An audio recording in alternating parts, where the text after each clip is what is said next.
Hello दोस्तों, कमाई का अड्डा यूट्यूब चैनल में आप सभी का स्वागत है। आज यहाँ पर हम डिस्कस करेंगे Happiest Minds, Jupiter Wagon, DCX System Limited, Hindustan Aeronautic Limited, Rail Vikas Nigam, Indian Railway Finance Corporation जिसे आईआरएफसी कहते हैं, एंड दोस्तों डायनामिक केबल।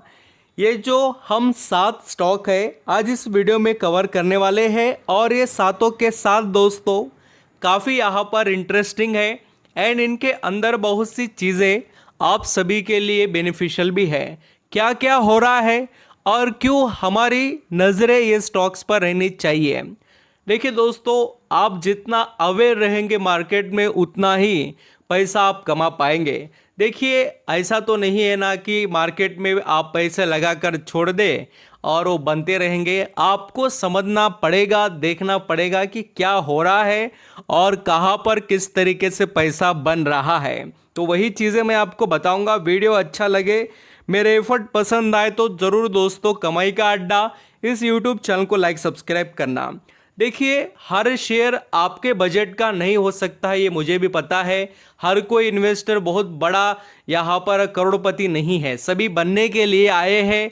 तो आपने अपने बजट से और आपने जो भी यहाँ पर कैपेसिटी के हिसाब से जो आपको सूटेबल लगते हैं वैसे वैसे स्टॉक सिलेक्शन हमने कर लेना चाहिए। तो अभी स्टार्ट करते हैं। वीडियो अच्छा लगे, मेरे एफर्ट पसंद आए तो कमाई का अड्डा इस यूट्यूब चैनल को लाइक सब्सक्राइब करना। कमेंट में बताना दोस्तों कोई क्वेश्चन क्वेरीज आपके माइंड में यहाँ पर हो तो।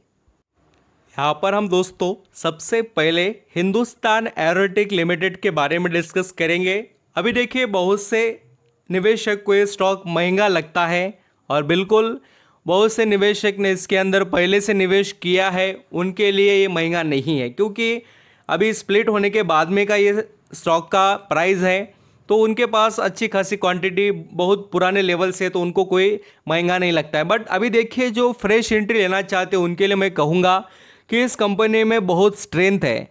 आप बोलेंगे सर कि स्ट्रेंथ कैसे क्या, तो मैं आपको उसका जवाब पहले देता हूं दोस्तों। आज जो यहाँ पर कुछ डिटेल सामने आई हैं उस पर आपकी नज़रें थी या नहीं मुझे पता नहीं, बट मैं बताऊंगा आपको।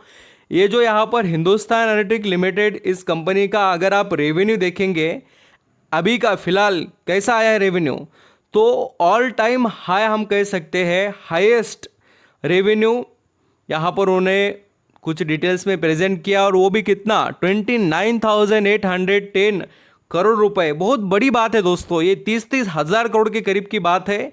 और इतना बड़ा यहाँ पर कंपनी के अंदर ये यहाँ पर हम कह सकते हैं बहुत ही ज़बरदस्त कंपनी के लिए बेनिफिट देने वाला ये पॉइंट रहेगा। और रेवेन्यू बढ़ने का मतलब क्या है, कंपनी के पास बिजनेस की डिमांड है और इसी वजह से हम सभी को इस स्टॉक पर नज़र रखनी चाहिए। अभी देखिए, जो अच्छी तरीके से जानते हैं उनके यहाँ पर पोर्टफोलियो में तो ये स्टॉक होगा ही।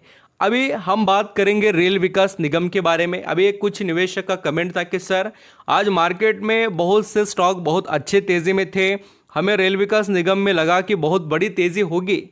बट देखिए दोस्तों, अभी ये जो स्टॉक है, अभी मैं आपको एक क्लैरिटी बताना चाहूँगा कि रेल विकास निगम रहने दो या यहाँ पर आईआरएफसी रहने दो, ये थोड़ा यहाँ पर स्लो, उतना ज़्यादा नहीं बट थोड़ा स्लो परफॉर्म करेंगे, क्योंकि इन्होंने बहुत ज़्यादा परफॉर्म इन बजट से पहले ही कर दिखाया हमें।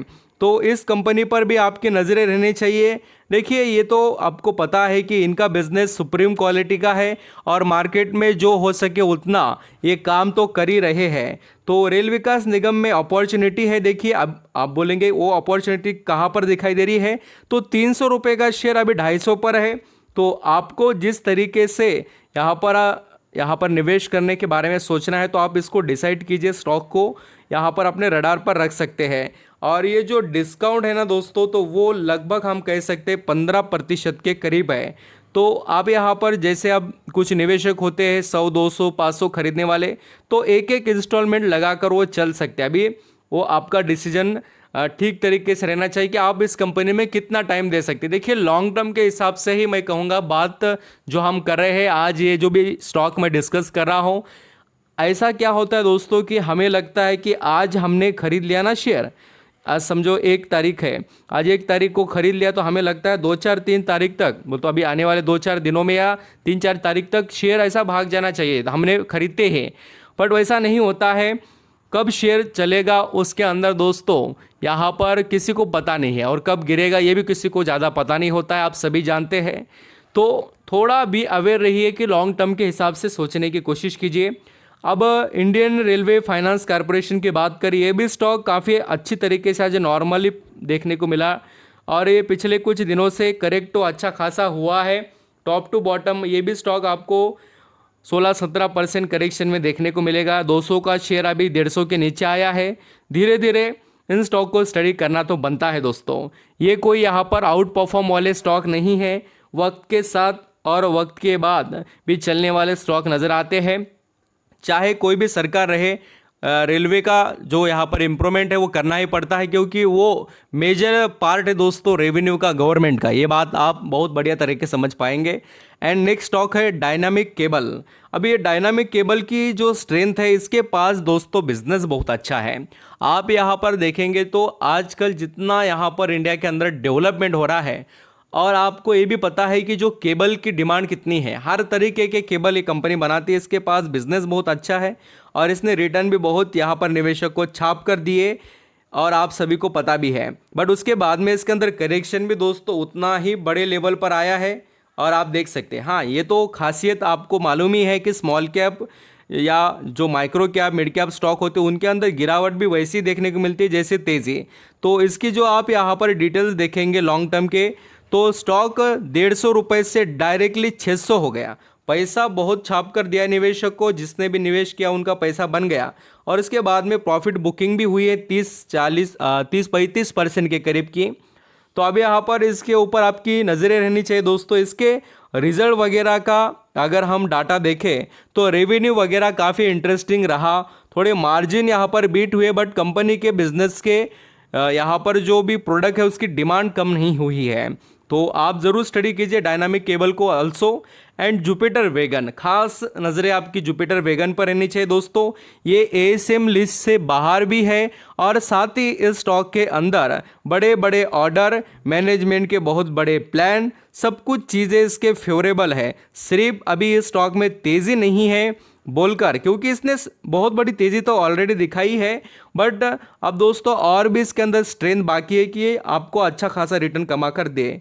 तो पिछले अगर आप 6 महीने के रिटर्न देखेंगे तो इसने सिर्फ 22% तक का ही अप्स एंड डाउन वाला परफॉर्मेंस दिखाया है। तो जुपिटर वैगन इस कंपनी को स्टडी कीजिए। इसके अगर यहाँ पर हम दोस्तों रेवेन्यू की बात करें, नेट प्रॉफिट की बात करें, सभी चीज़ें सुप्रीम लेवल की थी, और आपको पता भी है। अभी नेक्स्ट स्टॉक जो हम सभी के लिए इम्पोर्टेंट है, happiest mind. Happiest mind latest news के बारे में बात करें दोस्तों, तो इसमें हमें यहाँ पर आज बहुत अच्छा कमबैक देखने को मिला, जो कि इसने जो नया लो बनाया था दोस्तों, नया लो यानी कि अब तक जो हाई रहते हैं उसके बाद में 50 लो भी होते हैं। तो 50 लो बनाया था हैप्पीएस्ट माइंड ने, वो 741 रुपये का, और वहाँ से ही आज इस स्टॉक ने कमबैक कर कर दिखाया। अगर आप यहाँ पर 1 साल का लॉन्ग टर्म का चार्ट पैटर्न देख रहे हो ना, ये था, देखिए इसका लो कौन सा था, जब इस हैप्पीएस्ट माइंड स्टॉक ने अप्रैल 2000, ये पिछले साल की बात कर रहा हूँ, अप्रैल 2023 में यहाँ पर 800 का लो बनाया था। उसके बाद फिर इस स्टॉक ने जो एक लो बनाया, तो मैं आपको बता देता हूँ, लगभग 800 के नीचे के करीब का, फिर वहाँ से स्टॉक ने कमबैक दिखाया था। देखिए ये इस रेंज से फिर कमबैक दिखाया, और स्टॉक यहाँ पर एक लिमिटेड रेंज में परफॉर्मेंस किया, थोड़ा बहुत इम्प्रूवमेंट दिखा दिया। और उसके बाद में अगर आप देखेंगे तो स्टॉक जो अभी चल रहा है हैप्पीएस्ट माइंड, तो अभी एक बहुत ही हम कह सकते हैं कि बॉटम टू टॉप तरफ की कोशिश कर रहा है। अभी धीरे धीरे ही मार्केट की अगर सिचुएशन बढ़िया रही दोस्तों, तो हैप्पीएस्ट माइंड आपको जल्दी ही इस रेंज में देखने को मिलेगा जो यहाँ पर हम देख रहे हैं। खास कर मैं कहूँगा कि अगर इस स्टॉक ने ये जो 802 रुपये के करीब का जो लेवल क्रॉस किया, 2-5 रुपये के करीब का, तो नेक्स्ट आपको यहाँ पर देखने को मिल सकता है 830। देखिए ऐसा नहीं, जब स्टॉक गिरता है तो तेज़ी से गिरता है, बट इम्प्रूवमेंट करता है तो बहुत ही धीरे धीरे आपको इम्प्रूवमेंट देखने को मिलती है। तो आई होप दोस्तों आप समझ रहे हैं। अभी इन कंपनियों में बेनिफिट है, बिजनेस अच्छे है, इसके अंदर तो किसी को डाउट नहीं होगा। अब बात सिर्फ ये है कि इनके अंदर हमें अभी जो वक्त है देखिए मार्केट का, वो अच्छे अच्छे शेयर खरीद कर अपने पोर्टफोलियो में रखने का है। और जो अच्छे लॉन्ग टर्म के इन्वेस्टर उनके लिए कभी भी मार्केट यहाँ पर खतरनाक या हम कह सकते हैं कि लॉस वाला नहीं रहता है। आपके लिए बेनिफिशियल तभी रहेगा जब आप कंपनी को ग्रो होने के लिए थोड़ा टाइम देंगे। Thank you so much.